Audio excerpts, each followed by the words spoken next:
संजय निषाद के साथ एनडीए का एक और घटक दल है जो विवादों की धारा में अपनी नाव को लेकर चलता है। यह दल है एसबीएसपी, जिसके मुखिया ओम प्रकाश राजभर विवादित बयानों के घेरे में रहते हैं। राजभर का पीले गमछे वाला बयान अक्सर चर्चाओं में आ जाता है।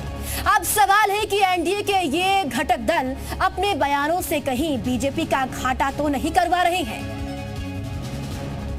एक पीला गमछा लगा लो, 20-25 रुपए का बाजार में मिलेगा। इस गमछे को लगा के जाओ थाने पर। जब आप थाने पर जाओगे तो तेरी शकल में ओम प्रकाश राजभर दरोगा जी को नजर आएंगे।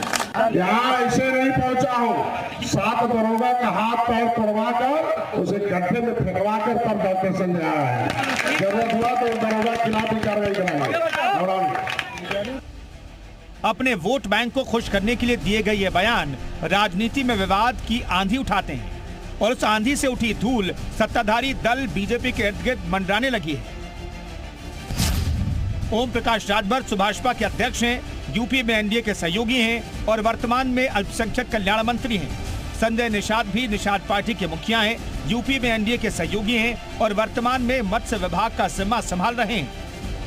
सबसे पहले बात राजभर की विवादित बयान की, जो अपने वोट बैंक को खुश करने के लिए कार्यकर्ताओं से कह देते हैं कि पीला गमछा यानी शेर, पीला गमछा पहनकर थाने जाइए, पुलिस को लगेगा कि ओपी राजभर स्वयं प्रकट हो गए। एक पीला गमछा लगा लो, 20-25 रुपए का बाजार में मिलेगा।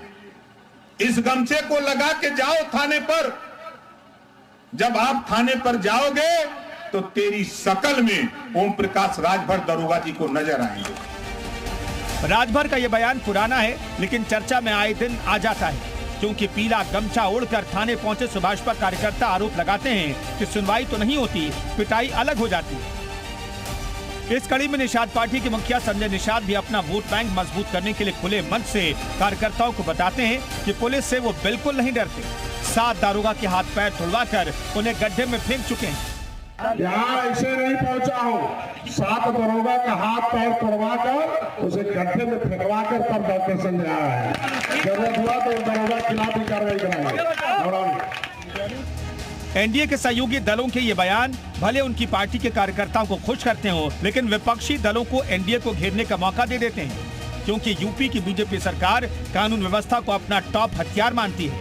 लेकिन उन्हीं के मंत्री के बयान बैकफायर करके एनडीए को ही घायल कर देते हैं। ये रिपोर्ट जी मीडिया।